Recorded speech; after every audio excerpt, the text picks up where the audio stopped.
I wanted to thank you all, echoing Stephen's comments, for joining us today. And I want to introduce what I think will be three presenters, probably one of our most interesting brown bag lunches to date. We developed this brown bag lunch as a result of the feedback of our brown bag lunch champions who exist throughout the entire organization. And during one of our next brown bag lunches, I will introduce all of them. We're still in the process of identifying additional champions. But the thing that I think is most important is that we are seeing a growing number of individuals participate. And these champions, all of you, thank you, have your finger on the pulse of what really staff are needing and asking for. So our presenters today for this really important topic on how one organization of the Fedcap Group is really tackling food insecurity include Sarah Crawford, who is our National Director of Partnerships and Programs for Single Stop, Clare Cady, who is the Director of Research and Innovation at Single Stop, and Jen Schumacher-Kochik, who is the Director of Partner Services at Single Stop. And so now, without any more delay, I'm going to introduce these three great panelists. I think, Sarah, you're going to take it away. Excellent. Thank you so much, Lori, for that lovely introduction. We are very excited to be with everyone today. Today, we're going to do a broad overview of food insecurity in the United States, do an overview of what Single Stop is, how we got started, and what it is we do and why we do it, and then give some examples of how Single Stop is specifically addressing food insecurity, as well as talk a little bit more about our work in colleges. So that's our work for today, and I'm just so pleased to be joined by my colleagues who really have done a lot of work in these areas.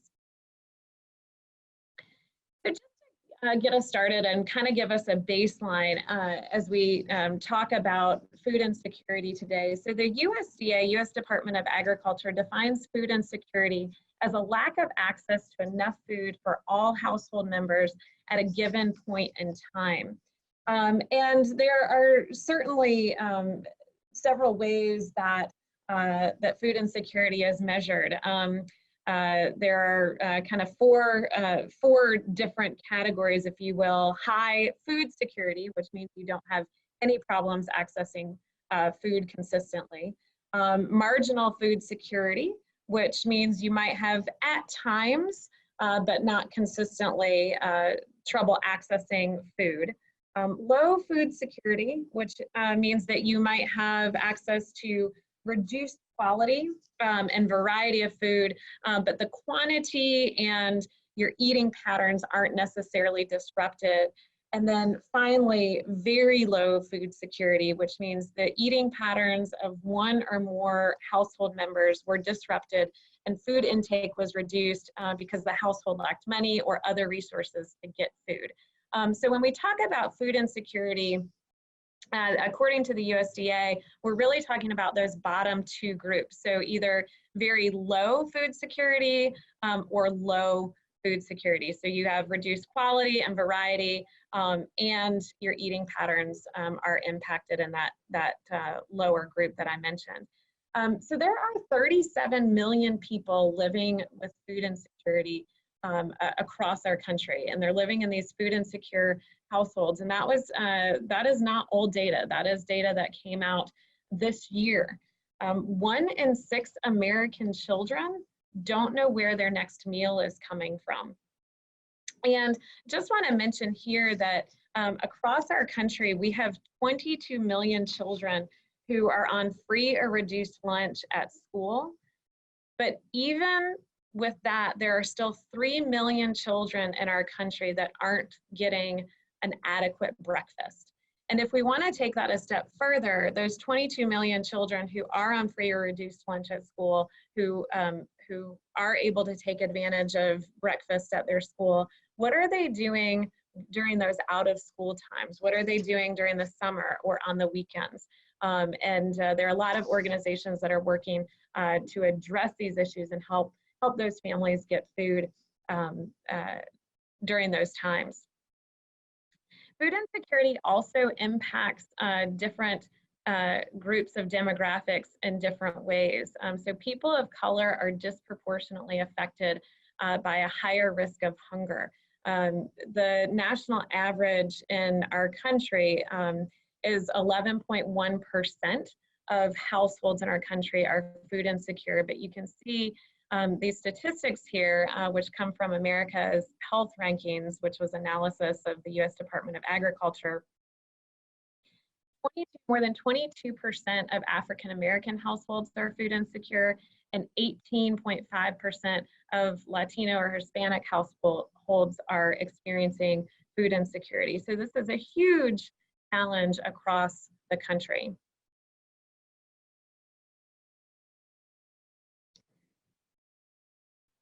So, you know, food insecurity impacts a lot of things for a lot of people.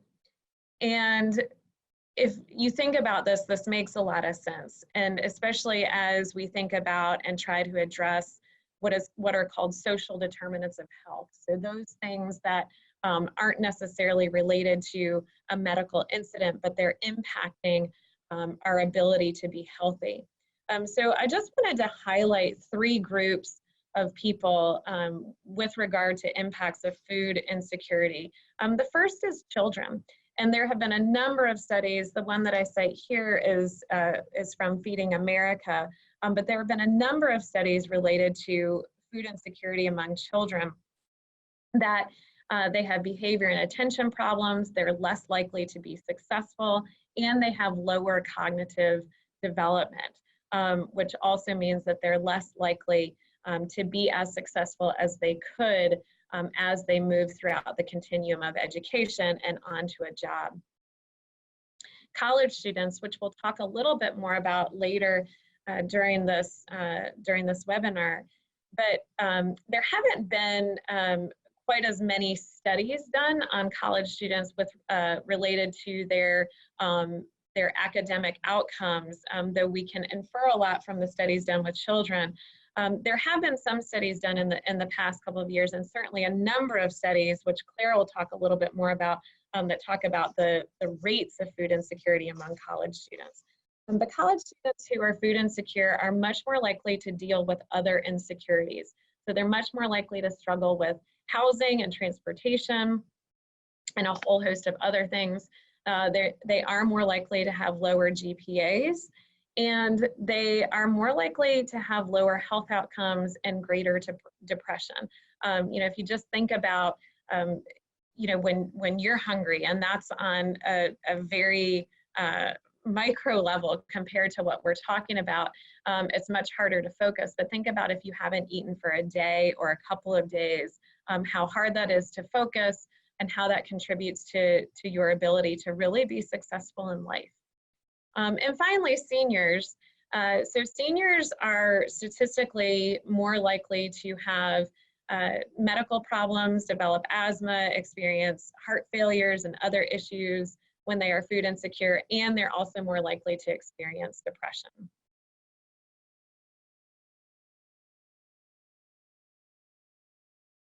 Okay. So just to talk a little bit more about Single Stop. Single Stop did not start out to address just food insecurity. We really started by seeking the simplest answer to a complex question.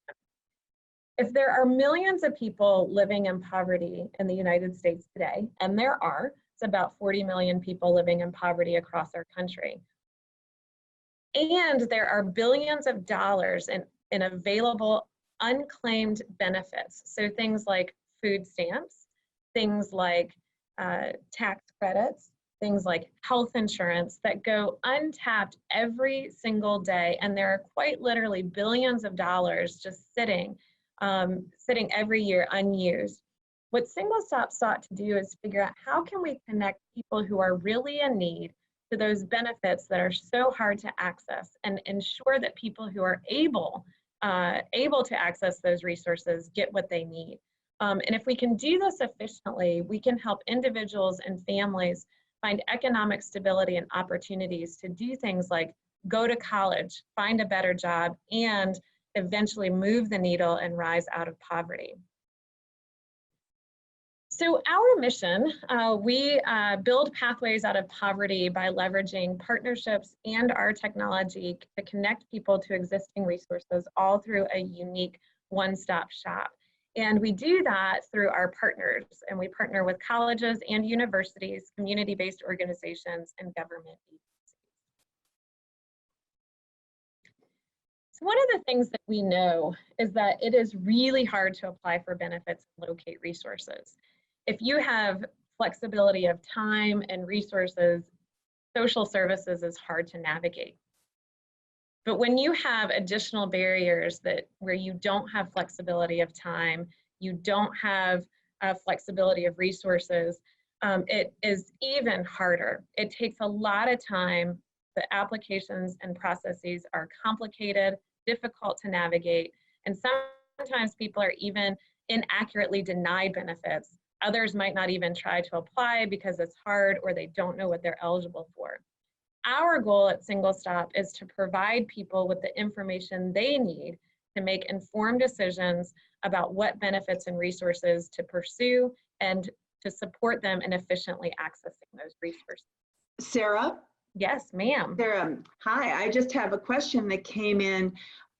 People are wondering if any of the new policies of this administration are impacting people's access or interest in accessing SNAP and or other benefits. So if your team could talk about that a little bit. Yeah, absolutely. It has been a year of change in SNAP eligibility rules. You know, the changes that we're seeing in SNAP definitely impact people's ability to access them. We saw some changes related to automatic enrollments, where we expect that to boot probably about 3 million people off of SNAP that they've been relying on. We have seen calls for changes in the work requirements, so making it harder to get SNAP depending on what your work is, how many hours you're working, which is difficult. You know, even though we're seeing you know, changes in the rates of unemployment, there's still a lot of people that are finding it hard to get those jobs, and we're making it harder to access those benefits with that as well. And then, you know, finally, I think the latest thing that came out about a month or so ago would reduce payments for about 20% of families. So a huge issue there. And I want to kick it over to Jen to see if you can talk a little bit about, you know, what you've seen with relation to public charge. Before you answer, Jen, this is Lori, and I just want to say if you could weave into that answer, which you probably were going to, another question that came up. Are people afraid, including DACA recipients or just immigrants? How has fear impacted this challenge in accessing benefits? Yeah, thank you, Lori and Sarah. So definitely the last, I would say actually 2 years since the first whispers of public charge changes had come out through potential rule changes, the immigrant community has definitely heard a lot of information. There's a lot of fear out there. And there was some misinformation spread through news sources as well, which was very unfortunate. So what Single Stop has done as part of our campaign, we work very closely in New York with a strong partner, the New York Immigration Coalition, who's right at the forefront of ensuring that all of the information that we're receiving has been updated and shared in a wide range of languages. And our outreach efforts, when they relate to SNAP, are actually first about public charge, so that when there's any immigrant that we are connecting with regarding our SNAP outreach, we actually first talk to them about public charge so that they understand where they are within the system and how they are protected and whether or not they would be eligible for SNAP or not. And in reality, honestly, most of it is based on fear, and nothing currently has changed with public charge. But because the information has been talked about for over 2 years now, and there was a first list of what could potentially happen, and then some revisions, and now things are on hold again, there's a lot of confusion, and that confusion has really deterred a lot of potentially eligible individuals from applying. But honestly, right now, nothing has changed with people who are eligible for SNAP based on their status. But because of the fear, there's so many that are just holding back. And so it's been our responsibility just to educate. We never pressure, but we tell them what they may or may not be eligible for. And we always share with them other information and resources about how to access any questions regarding legal or other resources related to public charge. But it has been an extremely difficult situation and one that's really severely impacted the immigrant community for us. Thanks so much for those great detailed responses. Absolutely. So just to talk a little bit more about how single stop works, is what we have developed is a model that really relies on a combination of high touch case management and our technology to help people determine their potential eligibility for benefits and resources, and then walks them through the steps to access those resources, following up to ensure that people get the things that they're eligible for. And we do that very well in conjunction with our partners, which we're excited to share with you in a second. So, you know, just to talk a little bit about our technology. I mentioned this before, but we partner with colleges, community-based organizations, and government organizations to really meet people where they are. So to think about our technology, it can really be broken down into 4 components: a benefit screener, a local resources map, a case management tool, and a data and reporting platform. And I want to just talk for a second about what each of those components do very briefly.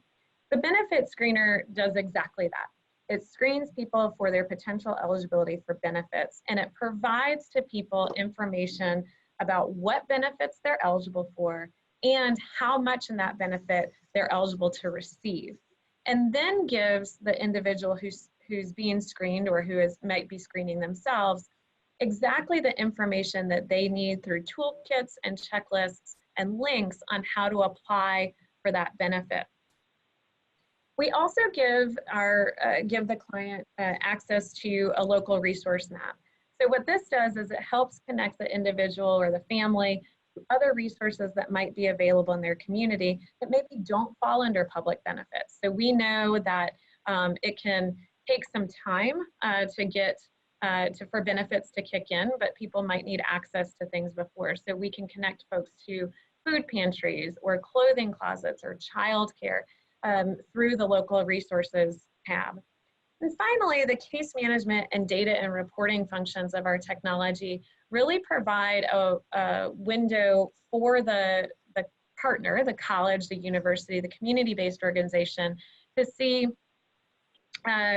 all of their clients, to track their client interactions over time. And all of the information that goes into that case management platform goes into the data and reporting platform so that our partners can see and we can see exactly what is working, how many folks they're getting connected to benefits, and how they're helping people, as well as show us trends about what might be going on in various geographies or throughout the country in terms of what people are seeking. And the important piece to remember is that single stop isn't just a technology. We have a lot of proof that shows when you combine our technology with that case management piece, with that human touch to help people to the next step in their journey, it can be really impactful. And so we work with our partners to train and support them in supporting the individuals that they're serving to access benefits and confirm that they're getting exactly what they need.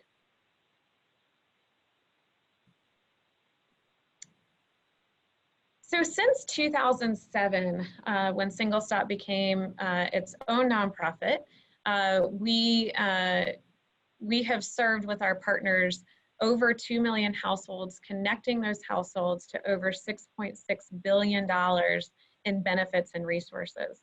And those, when we talk about $6.6 billion, those are benefits with which we can associate a cash value. So things like the Supplemental Nutrition Assistance Program, SNAP, otherwise known as food stamps, tax credits, WIC, women, infants, and children, health insurance, and some other benefits that we're able to monetize. Keep in mind, though, that we're connecting people to a lot more than just things that can be monetized. We're connecting them to clothing closets and childcare and things that don't necessarily have a monetary value that can be associated with them.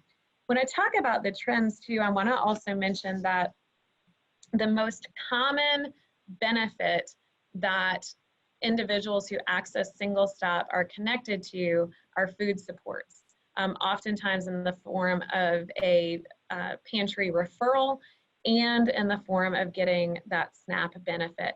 It is the one that we see as the most common, and oftentimes that food insecurity piece can be a gateway to helping that individual or that family connect to other benefits. Sarah, you may be planning on talking about this, but a question just came in that wanted to know whether or not we have any research specific to college and universities where the work of single stop has actually impacted food insecurity among students. I'm wondering, Claire, if you want to take that question or fold it into what you're going to talk about. I mean, we have a section where we're specifically going to be focusing on colleges as a case study for this work. And I think that that will answer that question for sure. Yeah.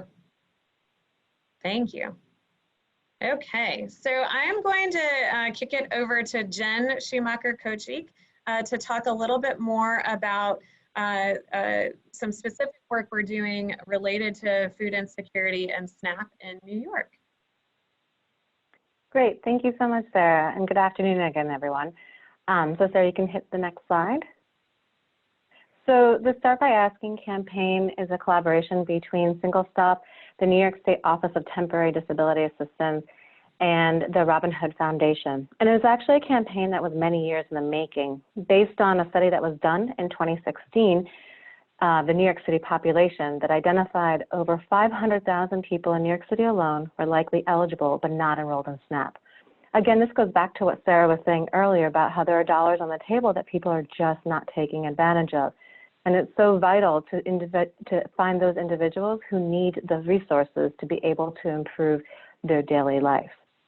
And so part of this research identifies specific communities in parts of New York City, specifically Brooklyn, Queens, as well as older individuals and immigrant populations who are likely part of this eligible group but not already accessing the benefit, which meant also that they were likely not connected to the Single Stop network. And so this multi-year campaign was a targeted outreach and SNAP enrollment effort to go to new areas, to build new relationships with new partners in order to expand our reach and connect with individuals who are likely eligible but not aware of the program, or who were either fearful to enroll in SNAP or who just didn't understand that the program would benefit them in the long term. So the campaign tested a few new methods as part of our outreach effort. So first, the technology that Sarah mentioned, we had a new component that was added to it, which is called a quick screener. And this was related to outreach efforts. And so we had some partners that were going out into the field in new events and things of that nature to connect with communities that were not part of our network. And they would just ask a few quick questions to individuals to identify whether or not they were likely eligible for SNAP. Jennifer? If they were, yes? Jen, what's a partner look like? Can you describe an average partner? Sure. So our partners were local community-based organizations, and they ranged from extremely small ones that were basically targeting a certain community, to ones that were larger, focusing on food insecurity across the entire city. So for example, as I mentioned earlier, New York Immigration Coalition was one of our partners. We also had a couple of others that were very food insecurity specific, and others that were more embedded in dealing with specific immigrant population communities. And so they would go to do outreach events, and they would screen, and then they would either refer to themselves or to other organizations to provide that support to individuals to actually follow through with a full SNAP application and enrollment. Because we also identified that one of the barriers to actually accessing the benefit is navigating the process of submitting an application, providing the documentation, going through the interview, and then dealing with any particular questions that may arise. The other area that we tested that was new was the ability to provide an individual with the empowering idea of screening themselves to see if they were eligible on their own. And so this is something else that we tested heavily through social media to see if individuals who would see an advertisement on social media would screen themselves, and then again, identify a local community-based organization that would then help them walk through the rest of the steps for the SNAP application process. And so over these last 2 years, it has been a really tremendous learning process, and we've been so excited to see the impact that's taken place since it started in July 1st of 2017.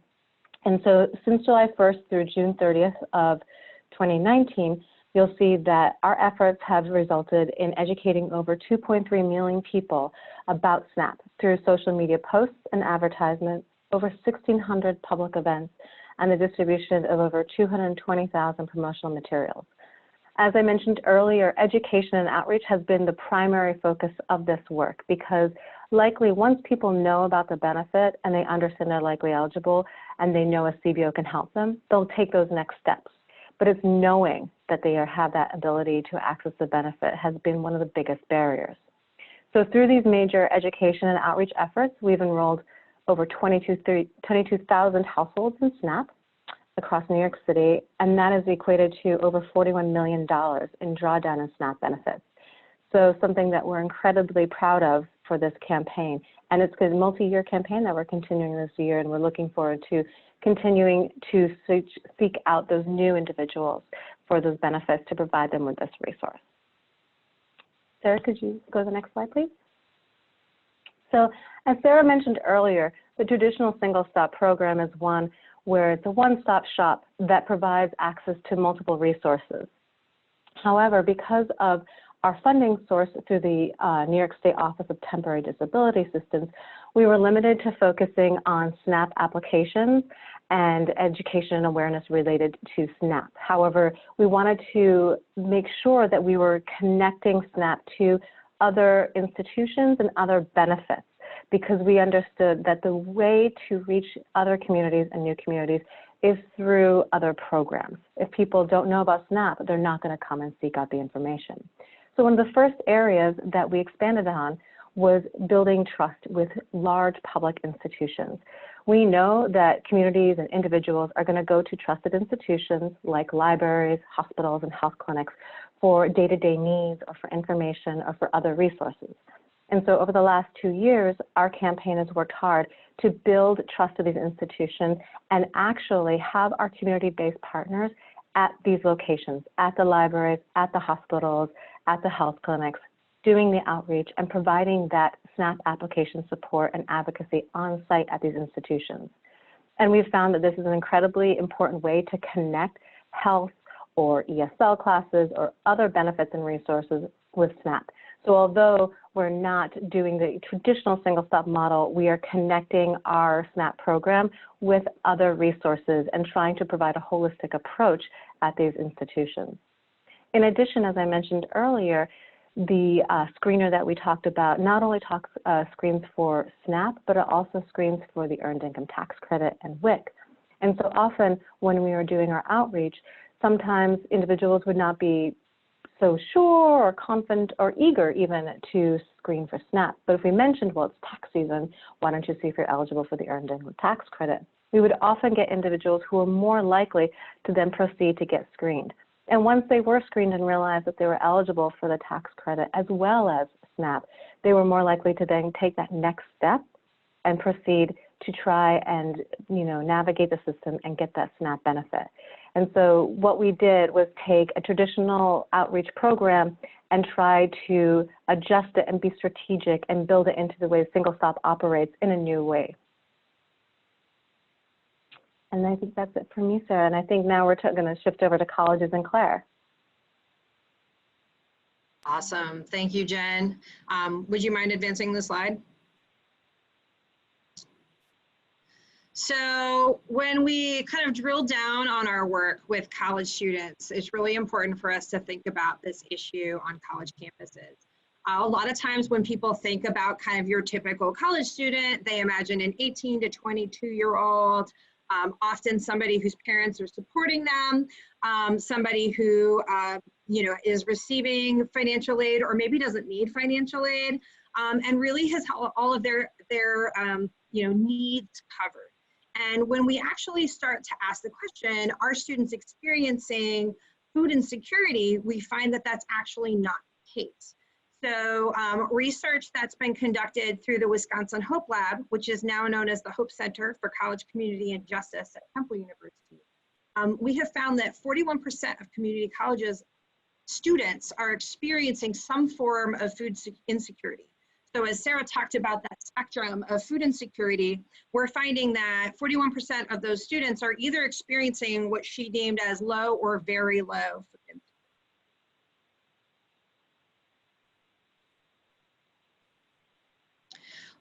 When we think about additional things, so a lot of times when students are experiencing some kind of economic need, it either is caused by or is sort of in combination with other issues. So housing insecurity being one of them. 51% of community college students in that same study were experiencing some form of housing insecurity. And so, that can either increase one's likelihood of being food insecure, or it could be something that happens because a student is trying to figure out how to deal with food security and they're making choices. Do I sleep on a friend's couch and not pay rent, but be able to buy my food and also afford my books? Or maybe I need to pay my rent and so I'm tightening up my food budget. So those two things work hand in hand. When it comes to really looking at the most extreme version of housing insecurity, we'd actually define that as homelessness. And the study found that 1 in 8 community college students had experienced homelessness in the past year for at least one night. And that could look like anything from students who reported sleeping underneath sort of interstate overpasses to students who are sleeping in the campus library, maybe staying in a car on campus. Or again, like I mentioned, maybe they just don't have a permanent address, but they're staying under a roof with friends. So Single Stop started its work with colleges and universities sort of as an opportunity to try and create additional pathways for people out of poverty. So, when we're working with these community-based organizations in New York City, it became really common when talking to people, what are your goals? How do we help you to achieve your goals? That going to specifically community college was something that people saw as a way to find economic stability and upward mobility. And we know that people who receive some form of a college credential are more likely to earn more money over time, and they're also less likely to be unemployed. So, clearly partnering with community colleges and helping to create that pathway for people is a really great way to take the work we're doing and to help people to find those different pathways. So we partner with 33 college campuses across 10 different states. And when we work with our college partners, we do all of the different parts of the training that we've done with our CBO partners. And in addition, we help them to develop processes that maybe aren't as, shall we say, commonplace on a college campus. So my background, I actually worked on a college campus addressing these issues, running an office very similar to Single Stop, not Single Stop affiliated. And I came into it as a college administrator. So when I went to school to be a college administrator, nobody said to me, you're going to be dealing with students that haven't eaten for 2 days. You're going to be working with veterans living in tents up on the hill above campus. Nobody gave me any guidance on how to deal with that. And that's really the case for a lot of college administrators. So we provide them with tools not only to help screen students, but also case management tools that maybe one doesn't learn when they're training to be a dean or a counselor at a college counseling center. Claire? Yes, sorry. Just a quick question. Sure. How have administrators reacted to this kind of counsel, this kind of, I'm not going to call it this kind of intervention by Single Sure. Stop is a good way to say it. I would say the reaction is varied. It has certainly changed in the decade that I've been doing this work. When I first started going out and giving talks about this and trying to raise awareness, first off, we had no research whatsoever. So people would say, where's the proof? And we couldn't produce it. And we had a lot of people that didn't really feel that it was the role of a college or a university to address these issues with students. You know, if they can't afford to be here, they probably shouldn't be. And really didn't take into account that, you know, it's harder and harder these days to get a job without a college degree. More and more people are being told to go to college and they're seeing it as a pathway, which means we're seeing a lot of people that used to go straight into the workforce upon completing high school, or maybe not even completing high school, they're now going to college. And at the same time, the cost of college has continued to rise as states defund higher education and as our financial aid system is not keeping pace with the needs that students are presenting with. And I think that looking at that landscape, as well as continuing to bring in some of these studies that are being conducted by partners like the Hope Center, you know, it's become much more commonly accepted that this is a challenge students are facing. And there's certainly an increased recognition that something needs to be done about it. So what I'm seeing now is less that colleges are saying, no, this isn't our job, but more that they are sort of siloing this program. So they're like starting a campus food pantry. They're saying, hey, now we've solved this problem because students can go get food and let's just go about our business. At Single Stop, we actually press those schools to embed this into their campus culture and really try and make it as normal to use the service as they would financial aid or counseling or sort of writing assistance, tutoring, so that A, it's less stigmatized for the students, and B, more students can access it and know that it exists. Thank you so much. And I know you're going to, when you're getting into the research piece, I'm not going to, you'll tell us when you tell us, but I also have a question that says, what is the standard benefit for a struggling student? And I don't know if there is such a thing as a standard benefit, but if so, people are interested in knowing. I don't think that there is a standard benefit for students. You know, we just got done putting together our quarterly report, and one of the things we found was that about 25% of our confirmations right now across our entire network are for students, and that in our top 10 confirmations, 4 of those are food security related. So things like SNAP, SNAP re-enrollments, SNAP first-time enrollments, and food pantries are among the top 5. It certainly is easier to get students into an office with the kind of offering of food assistance. Also, we use, as Jen said, they use tax as a strategy for helping people to feel more comfortable going into an office and getting screened. And that is the same on college campuses as well. We find that students, because everybody needs to get their taxes done, they will come in and get their taxes done. They will do a screening in addition to that. And on top of that, there'll be a partnership with, for example, the financial aid office, because you need your taxes done to file your FAFSA. But I wouldn't say that there's really kind of a typical benefit for students. It's also extremely hard to enroll students in SNAP because of the way the policies are written. So, you know, a lot of times what we find is our college partners are more providing students with referrals into the community and forging partnerships so that when students are referred, the students actually make it to the office they're being referred to, or they might even bring those offices. Thank you so much. Sure. Would you advance the slide, please?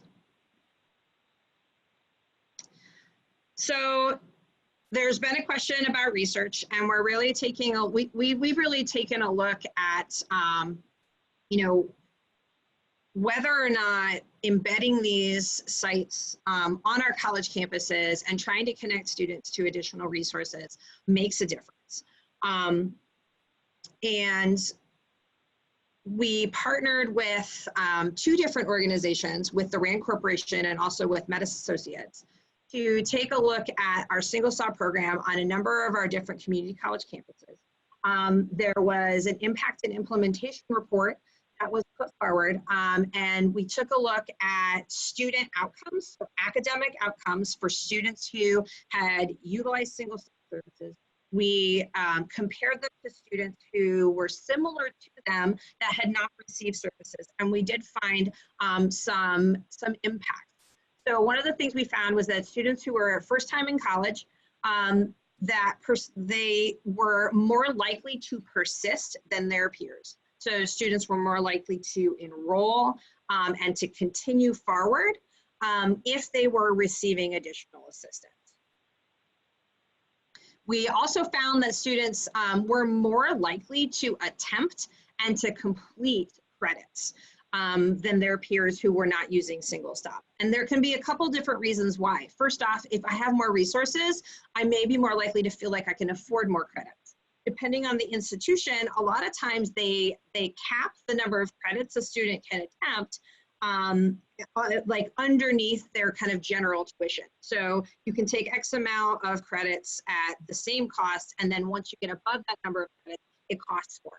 So students will get to that cap and they often won't attempt additional credits. And one of the things that does is it actually slows their time to completion, which makes it more expensive overall. So if a student has additional resources and they attempt and complete more credits, not only are they kind of getting more quickly to a place where they could be earning money, they're doing it at a lower cost.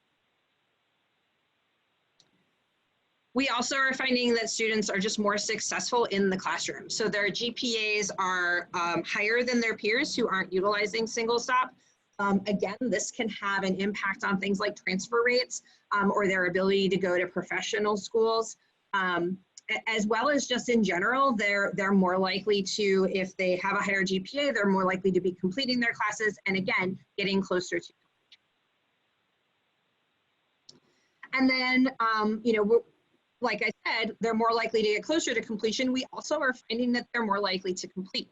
So there is a correlation between receiving single stop services and completing for the students that are receiving it versus the students who are not. This is not to say we're not going to make a claim that we are graduating these students, but what we do know is that students that use our resources are more likely to graduate than their peers who are not.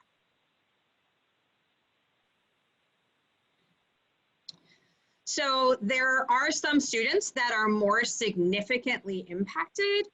So one of the things we did with the RAND Corporation was we took a look at the student populations inside of the study.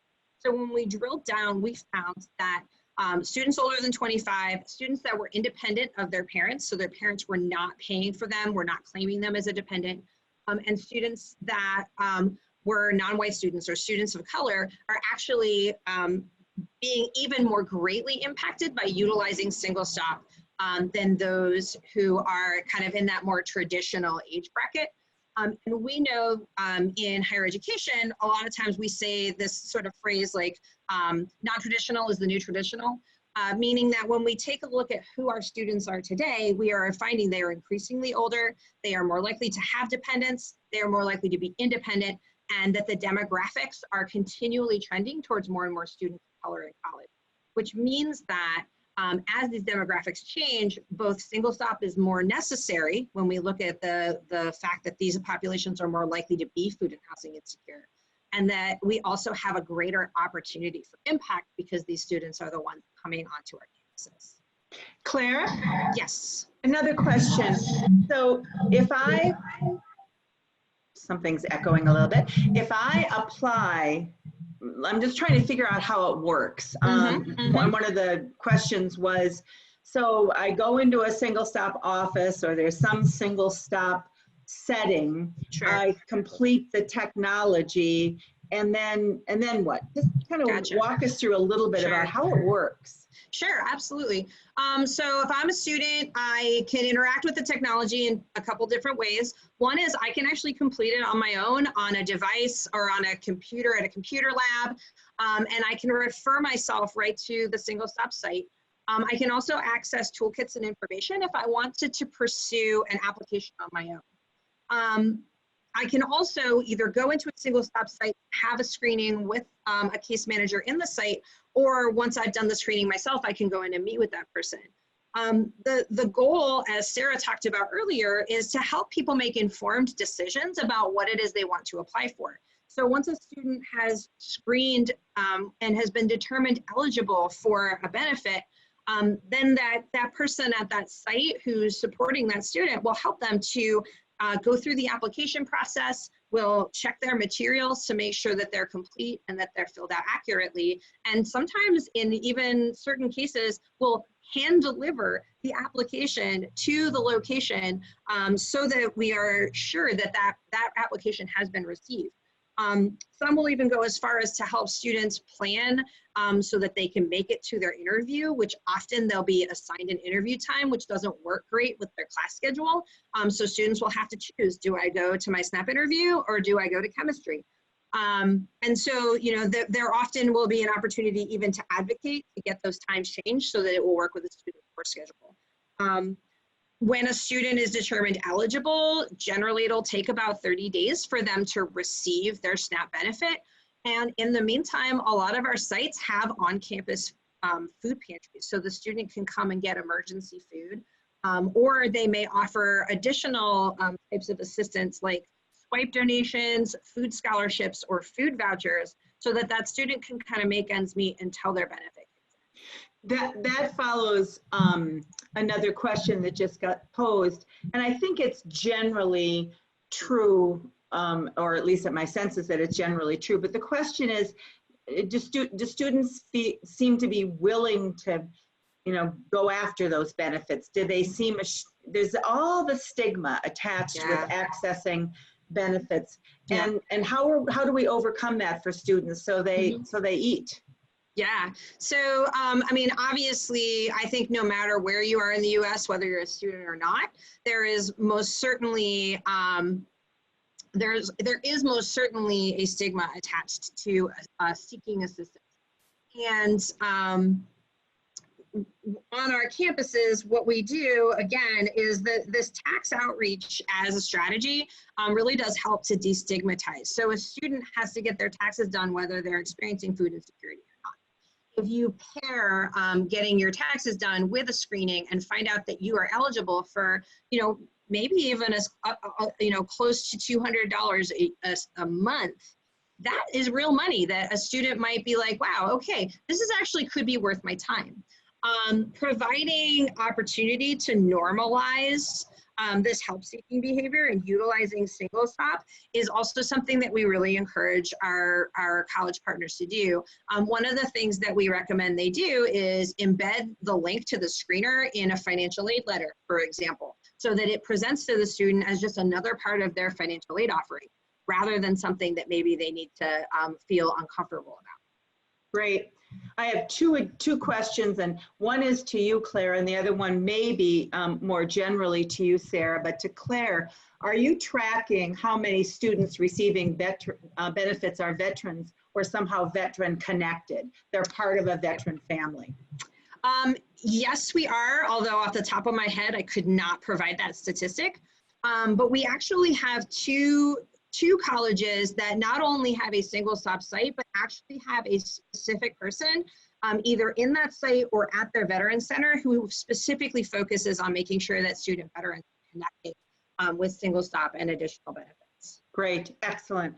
I'm not sure where we are going in terms of digging deeper into the college pieces, so I'll just lay this question out there and someone at the right time can respond to it.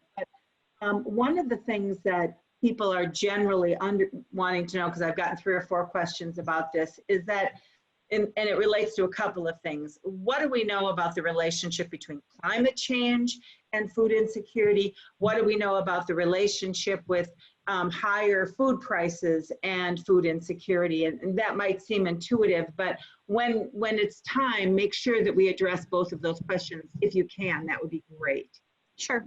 Yeah, I think we can address those now. Absolutely, climate change has an impact on food insecurity. When you have places that are impacted by floods or drought or changing temperatures, that's going to impact the crops and how they grow. And when there's a shortage of food, because food can't grow in certain areas or doesn't grow as well in certain areas, food prices are going to rise, which definitely impacts food insecurity, making it harder for people to get access to food, either because it's more costly or because crops didn't come in that year, making it harder to access healthy food. And when we think about what happens when people either can't afford food or can't access healthy food, means they're eating less. They're eating less preferred foods that they would want. They're borrowing food. They're limiting their portion size, or they're skipping meals altogether. Either one meal a day they're skipping, or 2 meals a day, or sometimes skipping a whole day of food. I don't know, Claire, if you have anything you want to add to the climate change question. Okay. I do not. I think you Okay. covered it well. So Sarah, as in response to that, I'm thinking, I just got a question about the relationship with other companies of the Fedcap Group. And when you think about how many companies and our many programs are interacting with people who are impoverished, how is Single Stop integrating or dovetailing into all of the programs of the Fedcap Group? And maybe you're smiling, maybe that's your next response. Yeah, so let me click through here. Yeah, so, you know, there's definitely huge opportunity, and we have started integrating Single Stop into a number of proposals throughout workforce development, and making sure that that Single Stop is represented. There's an RFP that we've been working on with Jobs Plus for New York, where we've been incorporating Single Stop into that proposal, and certainly there have been others. We're also working on bringing Single Stop to Granite Pathways in New Hampshire, and have been working on bringing Single Stop to the workforce development work that's happening in Washington, D.C. But certainly there's definitely more opportunities. So just to show you kind of where we are right now, I think it's from this presentation, I hope that what you've heard is that Single Stop really is a tool to address people, to address the needs of people who have barriers.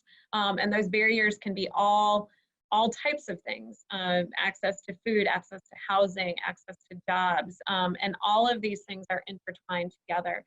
So I want to show you this map of where Single Stop is today. You can see we're across 10 states and Washington, D.C. And this is where we have active partners. In New York and New Jersey, we partner with colleges and community-based organizations. In the other states, most of our work right now is focused on colleges, so we're working to change that as well. We also are in active conversations with folks in these states. And these are the states where I would say we're a little bit deeper into conversations about possibly bringing Single Stop to those areas. We do have the technology built for all the 10 states in DC in green. We also have it built for New Hampshire and California. So we're ready to go in those states, but we can be ready in a matter of weeks in the other states. But the possibilities really are endless. So as we think about the opportunities for Single Stop, we really want to see Single Stop in every state, and even further. We've had some conversations about what does Single Stop look like in the UK with our friends there. So, you know, Single Stop is fairly easy to embed in any proposal. We know how to deliver the technology, we know how to deliver the training, And we are really ready to go with this. And I think, again, there are a lot of possibilities to not only address food insecurity, but to address those other barriers that really prevent folks from getting ahead in life and really prevent them from having the social and economic mobility that they desire and that they deserve.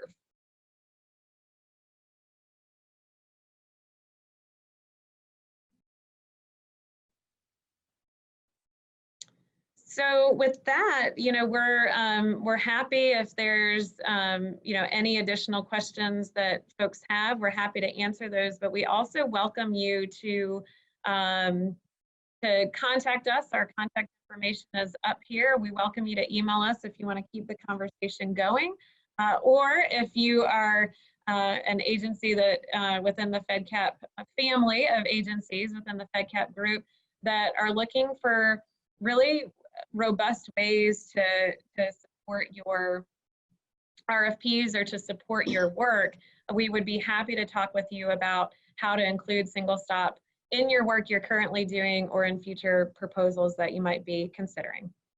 Sarah, thank you. There's one more question, and then I think we're going to have to wrap it up. But the comment is this: food and nutrition deficiencies also contribute, as we know, to health and mental health issues. Do you screen and do referrals for these within other Fedcap programs? It's a great question. So we, within other Fedcap programs, currently no. But what I can tell you is within our existing single stop programs, we don't, the benefit screener doesn't screen for things like a need for mental health supports. It does screen for eligibility for those public benefits, but oftentimes we're working with the folks who are case managers on the ground at our partner organizations on how to help people get referred to other services. And mental health services is a huge resource that that individuals and families need to be referred to and are taking advantage of. Data that we looked at yesterday, it's in those top 10 referrals that people are getting. So we do that work through single stop and our current partners. Great, thank you so much. I'm sorry, folks, we have run out of time. There's additional questions, and you can send those directly to Sarah and or Claire and or Jennifer. And I just wanted to do a quick commercial that our next brown bag lunch is actually our financial release to all of our stakeholders, and that's on December 19th, and more information will be coming out about that and more invitations. So I hope you all join me in a round of virtual applause for Sarah and Claire and Jennifer. This was an amazingly informational and educational presentation. And I think as for me as an executive of the Fedcap Group, I'm so proud that Single Stop and its work is a part of all that we do. So thank you so much. We have a lot of thank you, great job, thank you, great job, thank you very much on our chat room. So thank you all, everyone on this call today, and have a great afternoon.